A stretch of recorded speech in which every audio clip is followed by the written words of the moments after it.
लगे हुए हैं सेकुलर थिंकिंग। क्या पंथ निरपेक्ष राष्ट्र के अंदर सभी धर्मों के लिए एक कानून होना चाहिए या नहीं होना चाहिए?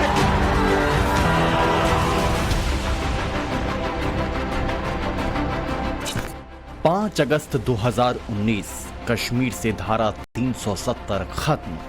22 जनवरी 2024 अयोध्या में राम मंदिर का उद्घाटन।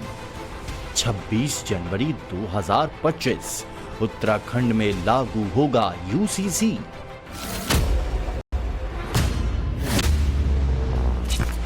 क्योंकि तैयारी जोर शोर से की जा रही है, होमवर्क तकरीबन पूरा किया जा चुका है।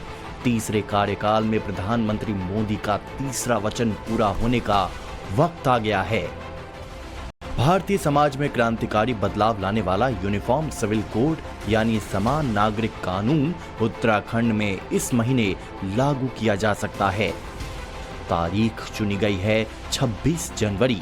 संभावना जताई जा रही है कि देहरादून के परेड ग्राउंड से मुख्यमंत्री पुष्कर सिंह धामी इसकी घोषणा कर सकते हैं। उत्तराखंड में समान नागरिक संहिता यानी यूसीसी कानून लागू करने के लिए शासन स्तर पर कवायद तेज हो गई है। नियमावली के मसौदे में आंशिक संशोधन के बाद विशेषज्ञ समिति ने उसे परीक्षण के लिए विधायी विभाग को भेज दिया है। सरकार नियमावली मंजूर करने को 20 जनवरी को कैबिनेट बुला सकती है, पर इसके लिए सरकार को राज्य निर्वाचन आयोग से विशेष अनुमति भी लेनी होगी। जिस यूसीसी को प्रधानमंत्री नरेंद्र मोदी अपना कमिटमेंट बता चुके हैं और इसे लागू करके राष्ट्र की दशा और दिशा बदलने का अटल संकल्प बार बार दोहरा चुके हैं, जिस यूसीसी को चुनावी रैलियों और संसद में गृह मंत्री अमित शाह संविधान की मूल भावना बता चुके हैं, वही यूसीसी अब गोवा के बाद उत्तराखंड में लागू होगा तो प्रदेश के कई नियम कानून बदल जाएंगे। जनवरी माह में हमने पहले ही इसके बारे में कहा है कि हम जनवरी माह में पूरी तरह से उसको लागू कर देंगे। एक्ट हमारा बन चुका है, उस पर प्रशिक्षण है, उसमें अन्य प्रकार की तैयारियां हैं। हजारों लोग उस यूसीसी के क्रियान्वयन में भाग लेंगे, उन क्रियान्वयन करेंगे, तो वो सब ट्रेनिंग का काम हमारा अंतिम चरण में है और जल्दी वो पूरा हो जाएगा तो जल्दी हम इसको पूरा करेंगे। सर आशा करें कि 26 जनवरी? आप इंतजार करिए, जल्दी हो जाएगा। ठीक।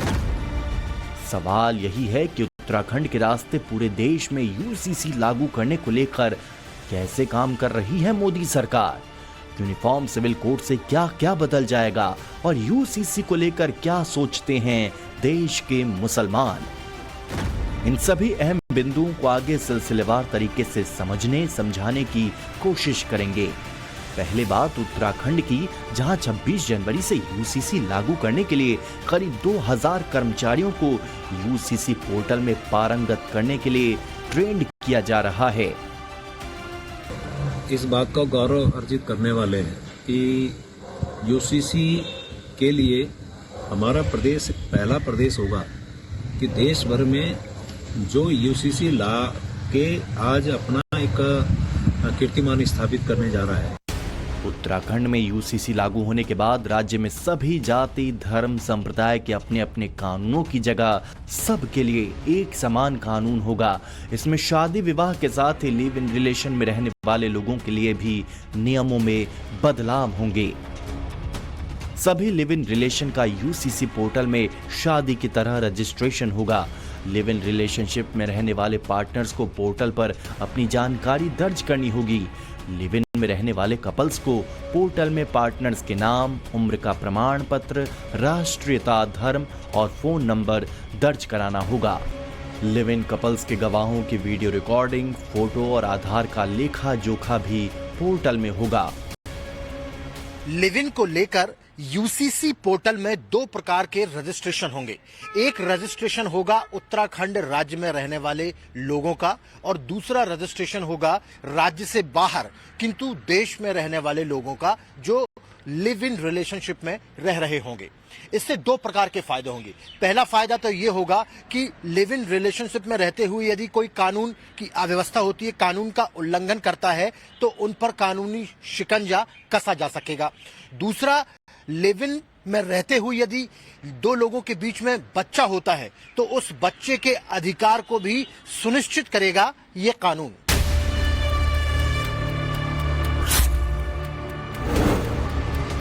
यूनिफॉर्म सिविल कोड लागू होने के बाद उत्तराखंड में रहने वाले सभी धर्मों के लोगों पर शादी, तलाक, संपत्ति और उत्तराधिकारी जैसे मामलों में एक ही तरह के कानून लागू होंगे।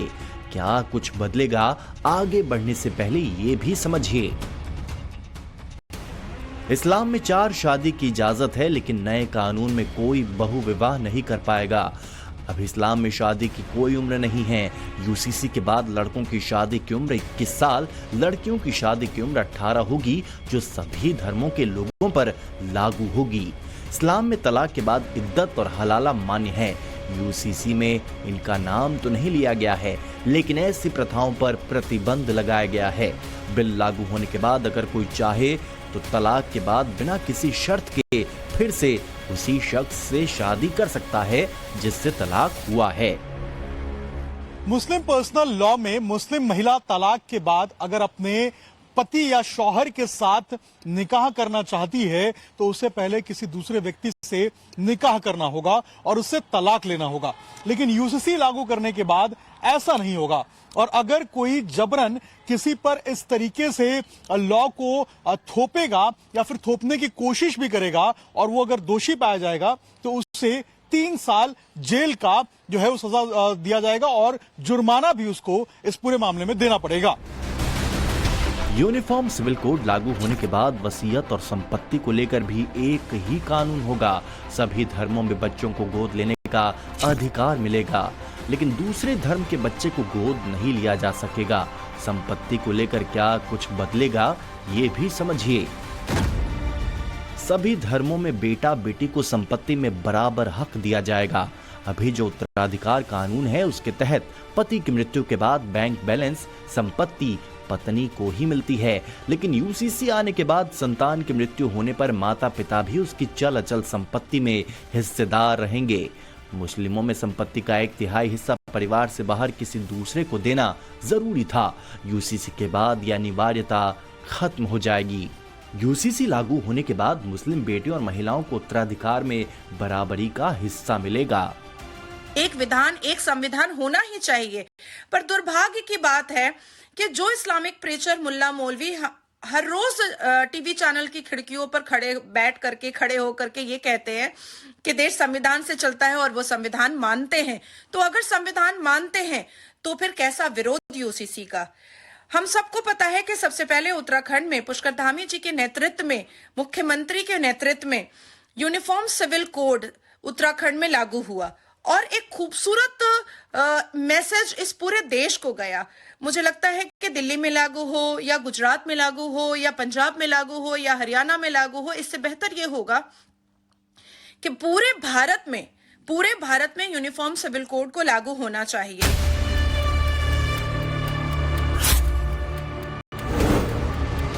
क्योंकि यूसीसी में किसी भी धर्म विशेष के लिए अलग से कोई नियम नहीं है। जाति, धर्म या परंपरा के आधार पर नियमों में कोई रियायत नहीं है। ये 1937 के मुस्लिमों को विशेष अधिकार देने वाले शरीयत एक्ट को खत्म करता है।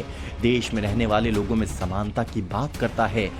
इसीलिए इसका विरोध मुस्लिम परस्त राजनीति करने वाले तथा कथित मुस्लिम राजनेता और विपक्ष करता रहा है।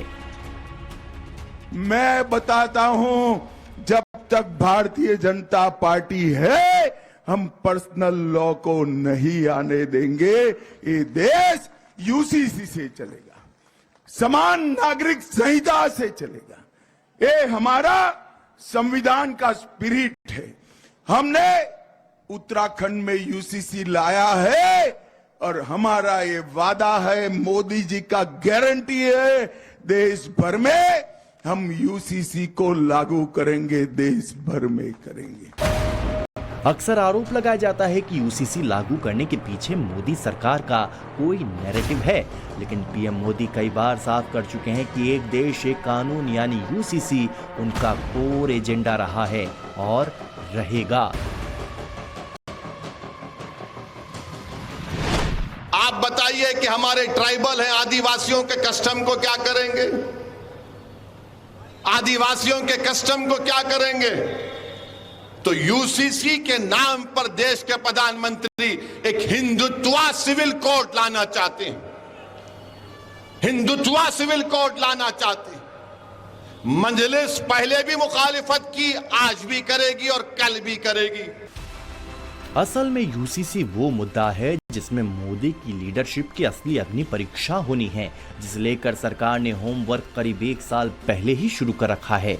संसद में प्रधानमंत्री से लेकर केंद्रीय गृह मंत्री अमित शाह ने जिस तरह यूसीसी को लेकर आक्रामक रुख दिखाया है, उससे साफ हो चुका है कि उत्तराखंड के बाद इसे दिल्ली यानी देश में लागू करने का प्लान तैयार हो चुका है।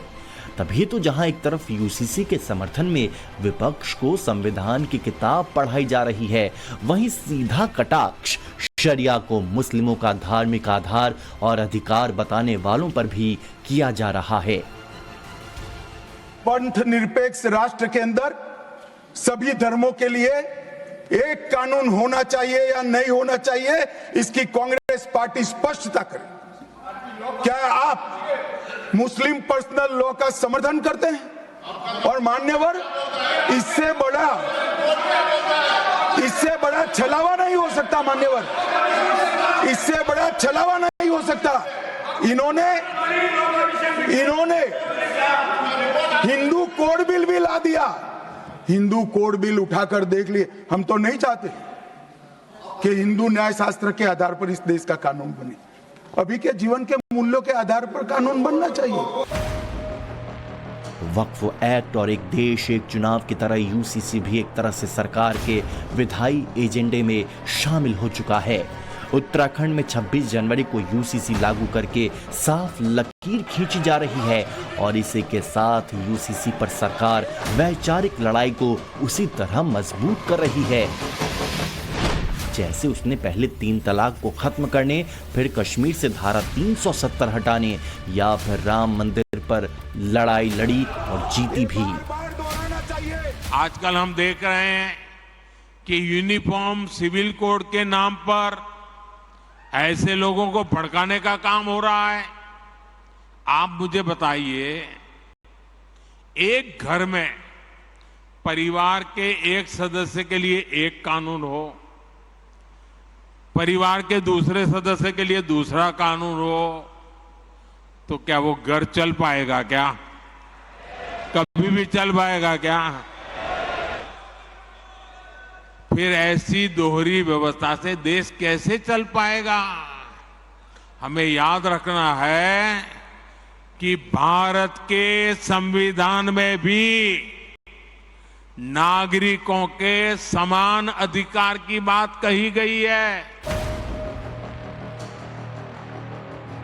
समान नागरिक संहिता को लेकर मोदी सरकार की प्रतिबद्धता किसी से छुपी नहीं हुई है। पीएम मोदी ने संसद में शीशे की तरह साफ कर दिया कि उनकी सरकार देश में समान नागरिक संहिता भी जल्द लागू करने को तैयार है, जिसकी शुरुआत बीजेपी शासित राज्यों से होगी। उत्तराखंड के बाद असम भी लाइन में लगा हुआ है। गोवा में पहले से समान नागरिक संहिता है। एक कानून देश में होना चाहिए, फिर किसी के लिए अलग क्यों, फिर किसी के लिए अलग क्यों? जब आप ऐसे अपवाद को करते हो तो अर्थात आपकी मंशा एक कानून लाने की नहीं है, इसमें राजनीति निहित है। हर व्यक्ति देश का नागरिक है, तो हर व्यक्ति के लिए, चाहे वो किसी समाज का, किसी समूह का हो, एक कानून हो तो ये चर्चा का विषय हो। अब स्वयं आपने अपवाद करना चालू कर दिया, नहीं इनको छोड़ के, फिर और किसको छोड़ के, फिर और किसको छोड़ के। रिपोर्ट के मुताबिक फिलहाल बीजेपी शासित देश के करीब 14 राज्य सरकारों के फोकस में वो यूसीसी है जिसे खुद पीएम ने सेक्युलर सिविल कोड नाम दिया है।